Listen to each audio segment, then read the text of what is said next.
ইরানের মুসলমানেরা তাদের সাথে আমাদের আকীদার অনেক বেশকম আছে, কিন্তু তারা যখন ঐক্যবদ্ধ হলো, ইরানের ওলামারা আয়াতুল্লাহরা যখন ঐক্যবদ্ধ হলেন, তখন আমেরিকার মতো বিরাট পরাশক্তিকে তারা পদানত করে ইসলামী রাষ্ট্র, তাদের ভাষায় তারা ইসলামী রাষ্ট্র প্রতিষ্ঠা করতে সক্ষম হয়েছে এবং আমেরিকাকে পদানত করেছে। এখানে আয়াতুল্লাহ খমিনীর একটি কথা আমার মনে পড়ে, কি সাহস তার! ইমান আকীদা যাই থাকুক, আকীদার প্রশ্নে আমরা আপোষ করব না, কিন্তু এই কথাটা তো বলতেই পারি।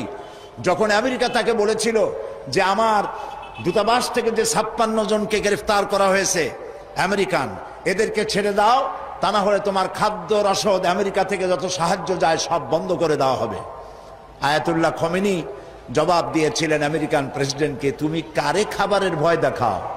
যেই জাতির বছরে 1 মাস না খাইয়া থাকা ফরজ, সেই জাতি তোমার খাবারের অপেক্ষা করবে? তোমার মতো কাফেরদের খাবারের কোনো পরোয়া আমরা করি না।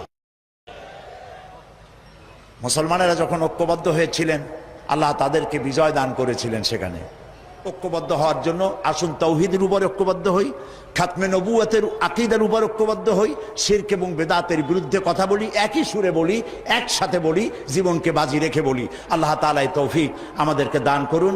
হাদা মা ইনদি ওয়াল ইলমু ইনদাল্লাহ আলাইহি তাওয়াক্কালতু ইলাইহি উনীব। ওয়াসসালামু আলাইকুম ওয়া রাহমাতুল্লাহি তাআলা ওয়া বারাকাতুহু।